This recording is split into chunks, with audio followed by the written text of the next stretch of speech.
Ayer el periódico El Mundo se hacía eco de una queja del colectivo LGTBIQ+, que denunciaba que la ley trans no había equiparado la violencia de género, la violencia machista, a la violencia intragénero, la violencia que sufren las parejas homosexuales o de lesbianas, denunciando casos específicos donde mujeres, pues una de ellas había perdido la vida a manos de otra, lesiones, agresiones, acoso, y que claro, que ellos no tenían los mismos derechos que las mujeres cuando se enfrentan a la violencia dentro del ámbito familiar, lo que se conoce como violencia de género cuando la víctima es la mujer.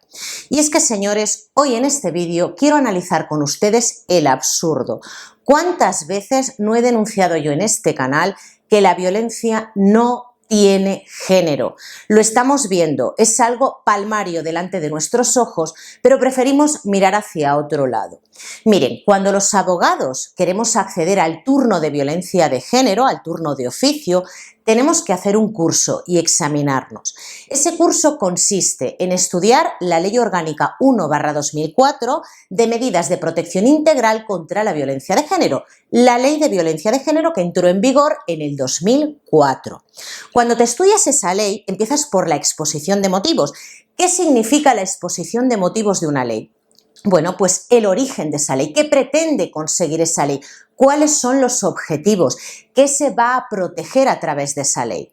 Bueno, pues cuando yo hice ese curso hace ya bastantes años, yo soy una persona que siempre he estudiado un montón, no me he caracterizado por ser una persona especialmente inteligente a lo largo de mi trayectoria académica desde niña. A mí me gusta hincar los codos porque no sé hacerlo de otra manera. De hecho, en este examen, que era tipo text, se podía hacer trampas, pero yo me estudié la ley y me quedé ojiplática cuando empecé a leer la exposición de motivos, y os voy a leer al principio un pequeño párrafo y ustedes lo entenderán. Miren, empieza así. La violencia de género no es un problema que afecte al ámbito privado. Por eso es un delito de carácter público y cualquier persona, además de la víctima, puede denunciar ante la policía o ante el juzgado de guardia que está viendo o que tiene conocimiento de unos hechos que pudieran ser constitutivos de un delito de violencia de género. Afecta a la colectividad.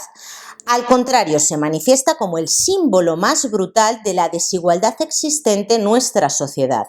Se trata de una violencia que se dirige sobre las mujeres por el hecho mismo de serlo, por ser considerados por sus agresores carentes de los derechos mínimos de libertad, respeto y capacidad de decisión.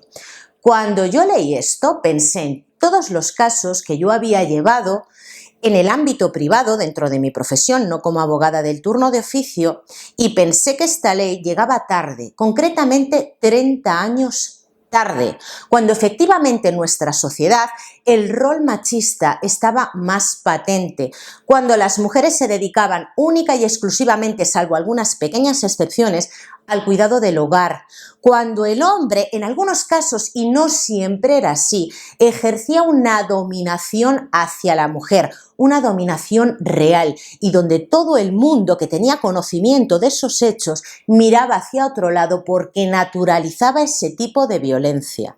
Pero en el año en el que entró en vigor esta ley, en el 2004, insisto, llegó tarde, porque yo pensaba en todos los casos que yo he vivido y he tenido conocimiento directo, y os hablo a título personal, y luego, hablando como abogada, me he dado cuenta que a lo largo del tiempo los casos que se repiten no tienen que ver con el hecho de que él sea hombre y ella mujer.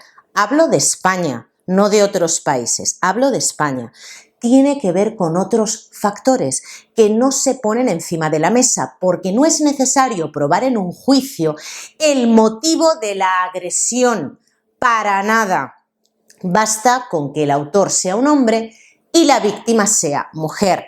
No se traen a colación datos como, por ejemplo, alcoholismo, depresión, pobreza. Eso no cuenta. El agravante de género siempre se va a dar cuando la víctima es una mujer y el autor es un hombre. Por tanto, la queja del colectivo LGTBIQ+ está poniendo de manifiesto que la violencia no tiene género. Ellos quieren que se equipare la violencia intragénero a la violencia machista, pero claro, Unidas Podemos y el Partido Socialista Obrero Español no pueden acceder a esa petición, porque para eso habría que cambiar la ley de violencia de género, y la exposición de motivos de esta ley está clara. El autor tiene que ser un hombre, la víctima tiene que ser una mujer, porque hay una desigualdad real entre el hombre y la mujer. Yo siempre he dicho desde este canal, y no me desdigo, que las mujeres y los hombres somos diferentes. Efectivamente, la mujer tiene una fuerza física diferente a los hombres. ¿Pero qué están denunciando desde el colectivo LGTBIQ+? ¿Y qué dicen las estadísticas? Que cuando hay una relación de dos mujeres, lo que impera es la violencia psicológica, y cuando hay una violencia dentro de un colectivo homosexual, es decir, dos hombres, lo que impera es la violencia física. ¿Por qué no se equiparan? Efectivamente no se pueden equiparar porque en un papel, en una exposición de motivos de una ley, la víctima siempre tiene que ser una mujer. Pero si nos vamos a los datos reales, la violencia efectivamente no tiene género. Si se equiparase la violencia intragénero del colectivo LGTBIQ+ a la violencia de género, ¿por qué no se podría hablar de la violencia que la mujer ejerce sobre el hombre en algunos casos dentro de una familia? Porque habría que modificar absolutamente la ley de violencia de género, porque habría que admitir desde el gobierno que la violencia no tiene género. Desde mi humilde punto de vista, desde mi humilde opinión, la ley de violencia de género está obsoleta. Por supuesto que hay casos, eso es innegable. Hay casos donde hombres agreden a las mujeres y les llegan a producir la muerte, pero también hay casos, y lo estamos viendo, donde mujeres le causan la muerte a otras mujeres dentro del entorno de la familia, y hombres a hombres.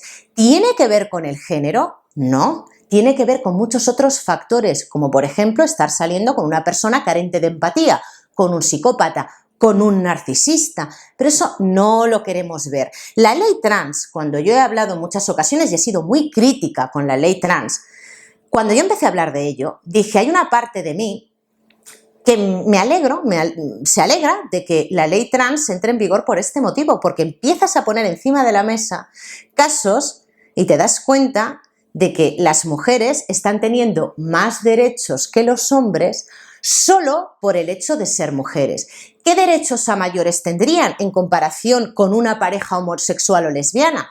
Pues por ejemplo que la denuncia ya no se haría de oficio. Una mujer acude a un servicio de urgencias con unas lesiones y aunque ella no presente la denuncia, el personal hospitalario, el personal médico va a presentar una denuncia de oficio. Eso no pasa dentro del colectivo.